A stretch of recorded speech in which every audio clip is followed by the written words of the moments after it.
semuanya, kembali lagi sama saya Dr. Chavia. Di video ini saya mau membahas tentang corona yang sedang heboh di seluruh dunia. Apa sih corona itu? Jadi penyakit corona itu adalah sebenarnya yang lebih dikenal oleh dunia medis, namanya COVID-19. Kenapa namanya COVID-19? COVID-19 itu adalah suatu singkatan dari coronavirus disease yang ditemukan pada tahun 2019. COVID-19 ini adalah suatu penyakit infeksi saluran nafas yang disebabkan oleh virusnya namanya SARS-CoV-2.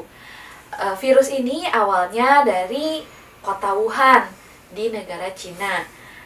Pada bulan Desember 2019 pertama kali diketemukan. Akhirnya menyebar ke kota-kota sekitarnya, negara sekitarnya, dan akhirnya ke seluruh dunia. Korea di bulan Februari 2020 sempat menjadi negara urutan kedua terbanyak yang terinfeksi penyakit corona ini. Di Indonesia sendiri baru terjadi di bulan Maret 2020. Di Korea itu banyak-banyaknya orang yang terkena corona di kota Daegu. Di kota-kota lainnya hanya sedikit saja. Di Seoul sendiri nggak begitu banyak pasien-pasien coronanya. Virus corona ini sebelumnya sudah pernah menjadi pandemi di dunia. Jadi pernah ada wabah seperti ini juga, tapi bukan yang COVID-19. Contohnya pada tahun 2002 pernah ada SARS. Di tahun 2012 pernah ada MERS. Perbedaannya dengan yang COVID-19 ini adalah yang SARS dan MERS ini transmisinya dari hewan ke manusia. Yang SARS-CoV-2 yang mengakibatkan COVID-19 ini transmisinya dari manusia ke manusia. Menurut data, satu orang manusia ini bisa menyebarkan ke 4 orang lainnya melalui percikan ludah. Percikan ludah itu keluar saat kita berbicara, ngobrol, nyanyi, berteriak, batuk, dan bersin. Apa sih? Orang-orang pada bingung virus. Virus itu pada dasarnya dia adalah benda mati. Jadi kalau ada di permukaan benda, permukaan tanah, itu dia tidak bisa memperbanyak diri sendiri. Tapi kalau virus itu masuk ke tubuh manusia lewat mulut, tangan, mata, hidung, bisa masuk ke dalam sel tubuh dan membuat sel tubuh kita itu memperbanyak virus. Virus yang sudah banyak ini bisa menginfeksi badan kita dan membuat kita menjadi sakit. Pada dasarnya Tuhan memberikan sistem kekebalan pada tubuh kita, sistem pertahanan tubuh. Jadi kalau kita dalam kondisi sehat, kondisi imun tubuhnya baik, itu untuk risiko terkena COVID-19 ini sangat minimal. Gejalanya apa sih sakit ini? Gejalanya ada yang ringan, sedang, dan berat. Kalau gejala ringan biasanya batuk-batuk, atau bahkan kadang-kadang beberapa orang tidak ada gejala sama sekali. Atau yang orang-orang sering bilang itu adalah infeksi saluran pernafasan bagian atas. Jadi seperti flu biasa. Gejala sakit yang sedang dan berat itu adalah gejala infeksi saluran pernafasan bagian bawah, atau yang kita sering sebut namanya secara medis pneumonia atau bronkopneumonia. Gejalanya adalah 1. Demam lebih dari 38 derajat, adanya batuk disertai sesak nafas, dan nyeri dada. Sesak nafas ini pada yang gejala berat bisa sampai terjadi kegagalan nafas sehingga membutuhkan ventilator dan bisa mengakibatkan kematian. Siapa saja sih yang bisa tertular dan menularkan COVID-19 ini? Semua orang bisa tertular dan bisa menularkan COVID-19 ini. Hanya saja dibagi menjadi 2.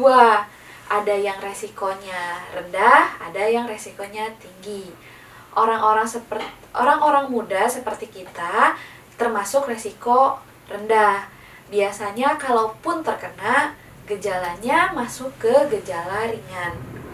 Hanya saja orang-orang yang bergejala ringan dan tidak bergejala ini bisa menularkan ke orang-orang yang beresiko tinggi. Orang-orang yang beresiko tinggi adalah orang-orang tua, orang-orang yang sudah punya sakit saluran nafas sebelumnya, orang-orang yang punya riwayat sakit berat sebelumnya seperti kencing manis, darah tinggi, stroke, sakit jantung, dan sakit ginjal. Juga para perokok. Nah, orang-orang dengan resiko tinggi bila terkena COVID-19 ini akan mendapatkan gejala yang sedang sampai berat. Bahkan untuk mereka rentan sekali mengakibatkan kematian. Sedangkan pada orang-orang yang beresiko rendah, biasanya gejalanya akan ringan atau bahkan tidak bergejala sama sekali. Tapi risiko penularan dan menularkan ke yang beresiko tinggi itu ada. Oleh karena itu, kita harus saling menjaga. Bagaimana sih dokter mendiagnosis orang ini terkena COVID-19 atau tidak? Yang pertama, dari gejala klinisnya, dari gejala-gejala yang tadi saya sebutkan, bisa ringan, sedang, dan berat.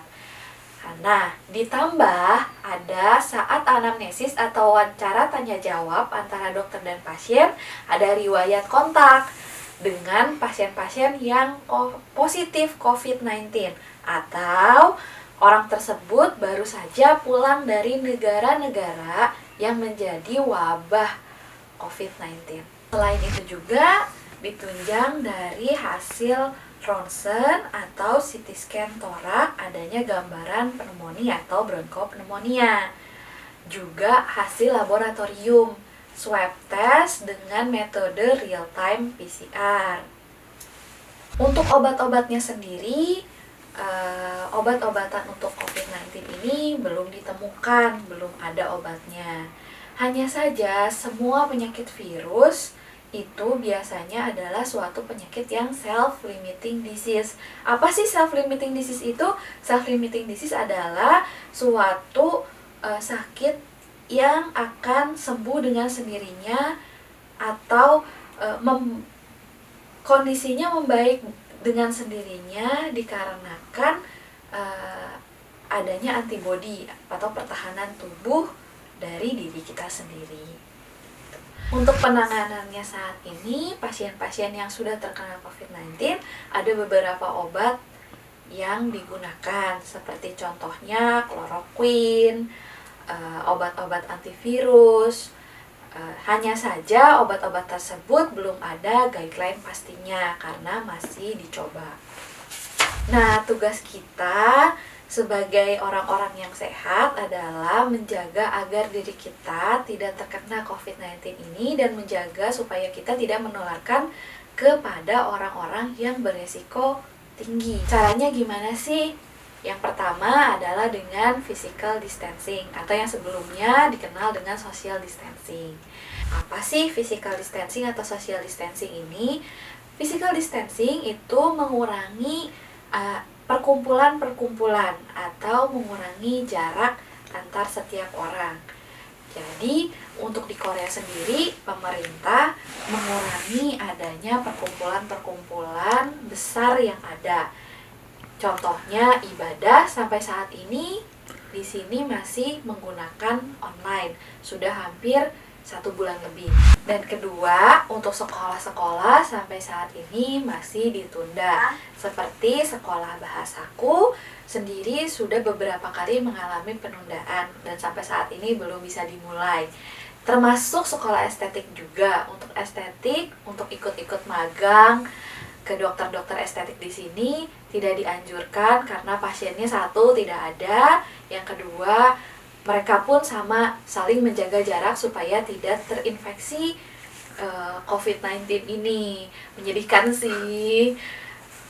Termasuk para pekerja-pekerja Juga untuk masuk kantor ada yang namanya shift. Jadi ada yang masuk satu tim di hari A, satu tim di hari B, satu tim di hari A, selang-seling masuknya supaya mengurangi angka terjadinya penularan infeksi ini. Untuk kebutuhan sehari-hari seperti beli makanan di supermarket atau di pasar memang tidak seramai biasanya, tapi masih buka dan barang-barang yang tersedia pun terjamin. Memang beberapa hari yang lalu, sewaktu awal Februari ini sempat ada peningkatan pembelian. Jadi waktu belanja di supermarket, tiba-tiba antriannya sangat panjang sekali. Tapi kebelakangan ini antrian sudah seperti biasa lagi.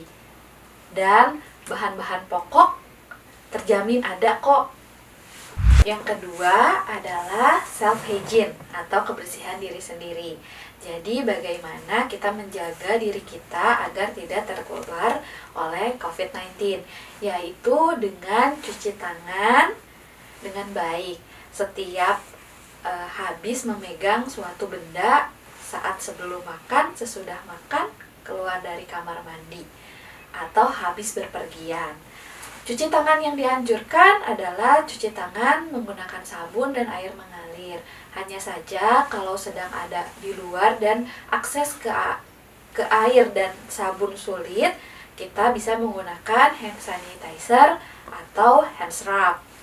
Kalau di Korea sendiri, hand sanitizer dan hand scrub itu ada di tempat-tempat seperti di mall, pintu masuk market, ada juga di setiap kita mau masuk ke dalam bus, mau turun dari bus, mau masuk ke stasiun subway, tersedia hand sanitizer. Yang ketiga adalah penggunaan masker kemanapun kita pergi. Waktu pertama kali saya datang ke sini, untuk mendapatkan persediaan masker sulit karena di supermarket, di mart seperti itu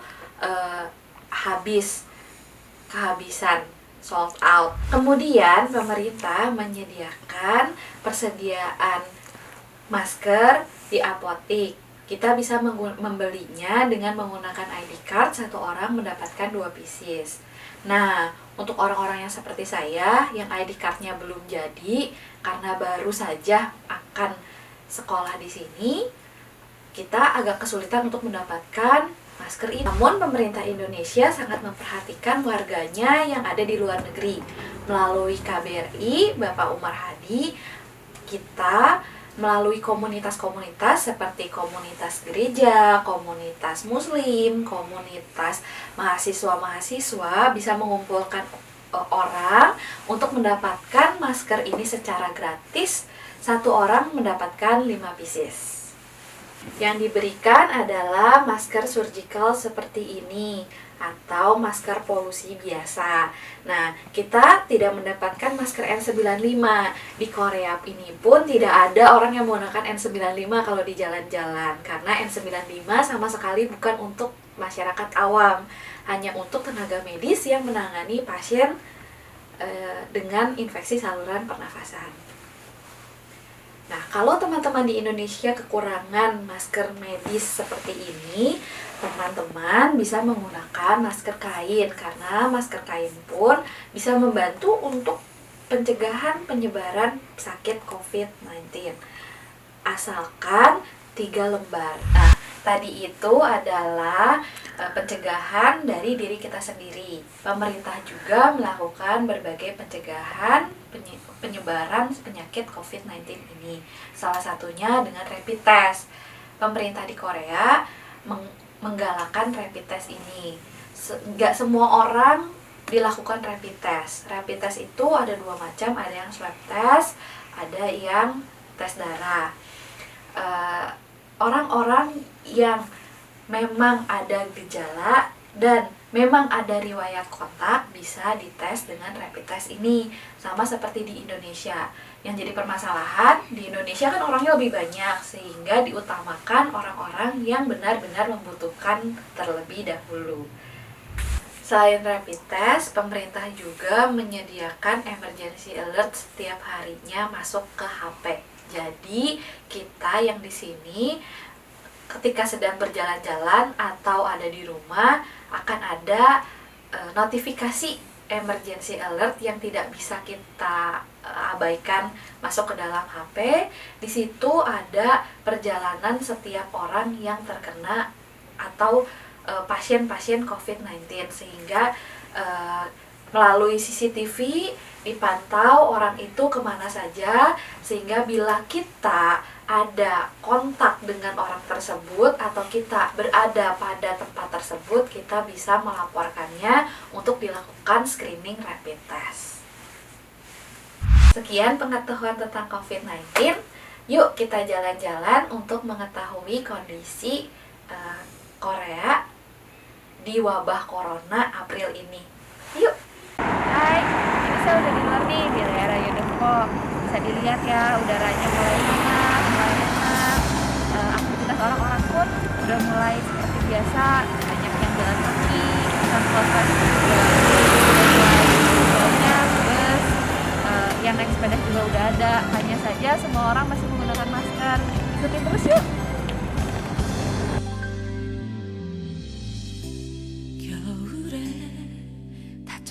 창문을 열고 물색 하늘만큼 날 사랑한다 해서 그때로 돌아가고 싶지만 너무 늦어버린 걸까.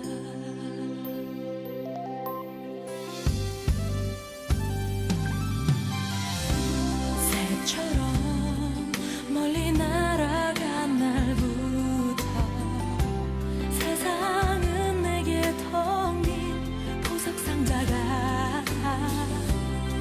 이제는 다시 볼 수 없지만 자꾸만 열어보곤 하지.